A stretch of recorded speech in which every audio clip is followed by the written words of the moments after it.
presse bi ak li nga xam ne que moo di tolluwaay exactement ces médias reconnus ou bien non conformes aux conformités de la règle même Nour Faye mu daal di jàpp ni yi fii nag benn lu ñuy wàcc la benn système la boo xam ni itam dañuy ñëw pour wax ñi ñooy wax ñii duñu wax mbir dafa am li nga xam ne que moo di sélection exactement depuis lors mu koy daal di dénoncer alors Arfan les dénonciations de Nour Faye allant dans le sens que ni ils veulent sélectionner ceux qui vont parler ou bien ceux qui vont se taire concrètement naka na ko daal di jàngatee.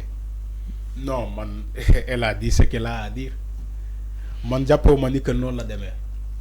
Parce que plateforme. Parce que enfin exemple journal Yoor oui. Parce que yi fii ñu ne il faut nga am. oui 10 ans nekk rédacteur en chef. oui sa employé il faut nga am maximum te itam il faut ñett ñi. am li nga xam ne que moo di carte de presse. mais aussi des écoles reconnues. Il faut aussi ñoom ñu am li nga xam ne que moo di contrat bien bondé. contrat boo xam ni itam da leen si assuré seen caisse de sécurité sociale et tant d'autres. médias yi ñu fi cité concrètement est-ce que jàpp nga ni yëf yi am na transparence léegi est-ce que yow dem parce que critères yi bëri na. est-ce que ñoom dem nañu ci médias yooyu yow dem nga ci médias yooyu pour vérifier ndax loolu amuñu. non dañuy laaj. c'est ce que j'ai dit. waaw on demande. il faut pas aussi tomber dans ce piège-là. Maïmouna Ndour Faye j'ai beaucoup de respect pour elle parce que loo ko mënta waxal jigéen ju jàmbaare la elle a employé des gens dafa ubbi boitam employé ay nit donc ne serait-ce que pour loolu kese c'est de la reconnaissance envers elle. elle a entrepreneur la dafa entreprendre mu employé ay nit. loolu laa ne dama koy gërëm ci loolu. mais aussi quand l'État du Sénégal dit que ils veulent régulariser l'espace médiatique, il faut aussi accepter ça. Il faut l'accepter. Il faut pas dire que non, il y a de la sélection, dañoo sélectionner ñi ñu war a wax ak déedéet man jàppewu ma ni sélection moo amul sélection. Il y a pas de sélection. Ils ont dit ni que il est temps pour nous régulariser l'espace médiatique. C'est ce que le ministre Aliou Sall a dit. Ça a été théorisé dans le code de presse, dans du code de presse. Le code de la presse, ça a été théorisé là-bas.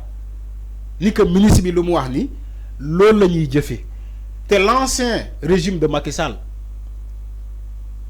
était là. Mën naa ko jël comme témoin. La presse da doon sàkku ci le régime de Macky Sall pour ñu appliquer le code de la presse. te ñoom bu ñu appliqué woon le code de la presse ci jamono boobu le ministre Aliou Sall lu mu def nii loolu la ñu waroon def. Ils l'ont pas fait.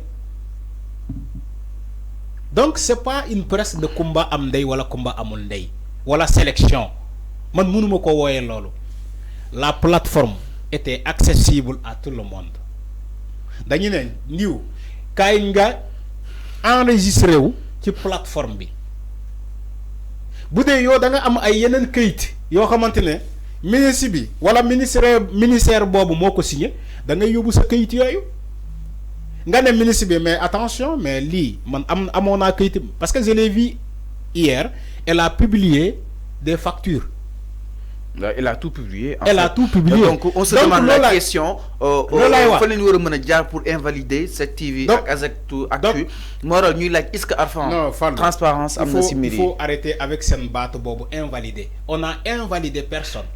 ku nekk ci bi daal. La liste bañ nañu ba ñu tuddee ko sax. on a écrit une liste provisoire. Soit validé soit invalidation. Non, il faut pas ngeen utiliser les mots là. C'est des mots de la honte. Mais soit validation soit invalidé. Vous utilisez des mots de la honte. C'est ça en fait, c'est ça. Vous utilisez des mots de manipulation. Enfin c'est ça. En fait enfin c'est pas invalidé. C'est là bëgg nga attirer sa attention. Maanaam liste bi ñu génnee ñi ngi discréditer d'autres médias que ni ñoom reconnaître ñu leen même suñu reconnaître sax lenn mooy des xel askan wi que ni ñun mosuñoo nekk am benn reconnaissance bi.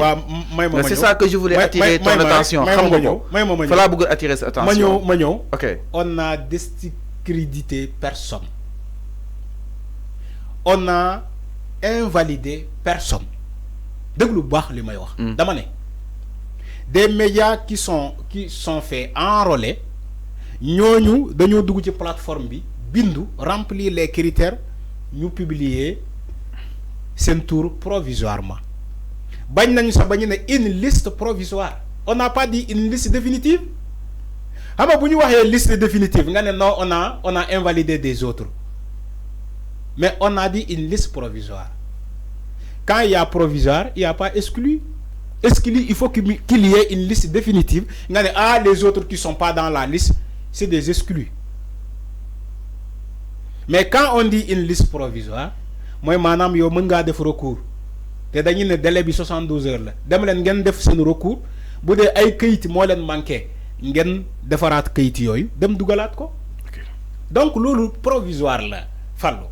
Le ministre même dans son allocution, il a dit ñoo xamantene ñoom ba légui bokkuñu wala ils sont pas enrôlés dans la liste wala dans la plateforme de l'État à tout moment mën nañu ñëw dugalaat seen kayit pour ñu enrôler leen ministre bi wax na loolu no ñi gisul seen tour fii mën ngeen ñëw bindu ji pour ñu dugal seen tour fii donc c'est pas quelque chose de définitif nakul quelque chose de définitif donc loolu jaru ko yow kay ministre bi wax na yóbbul say këyit nga dem ci ministre bi nga ne ko ah man de këyit yi fii laa ko amee ñi fi nekkoon ñoo ma ko signal ñi fi nekkoon ci ministère bi ñoom ñoo ma signaloo këyit yaa ngi nii parce que des documents aussi à caractère juridique ils ont un cachet ils ont une signature et le tampon de ce ministère-là. Donc, si vous avez un tampon, ministère de la communication, si vous avez un cachet, ministère de la communication, si vous avez un ministre qui est fofu ci jamono bi ni boko woné kayit yu day xam ni que kayit yu valable la day xam ni kayit yu valable. Alors mais enfin groupe des médias peut-être daal di koy tënk parce que temps bi jeex na groupe des médias groupe quotidien communication Madiaba Diagne doon émettre depuis 2001 groupe des médias depuis 2008 et tant d'autres enfin en fait loolu tamit non yooyu ñooñu ñëpp il faut que ñu régulariser seen situation nee naa la tax yàgg nga yàgg fii taxul nga nekk légal attention nit yàgg na ci benn barab di jaay comme ambulant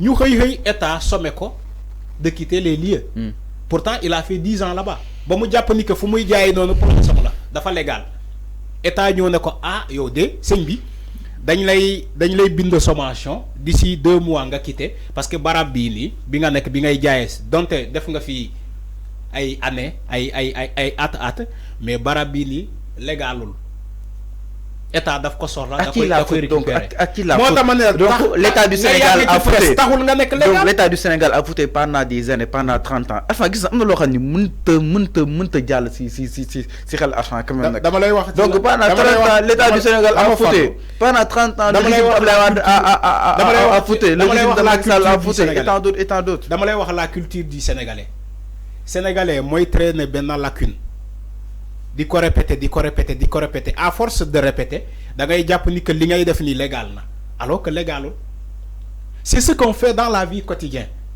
da ngay jël benn mbir nga koy répéter chaque jour tu répètes la même chose à force de répéter nga dem ba jàpp ni que loolu sa droit la nga dem ba jàpp ni que loolu c'est légal alors que c'est pas légal. Merci beaucoup Erfan. Même dans la voirie da ngay gis nit.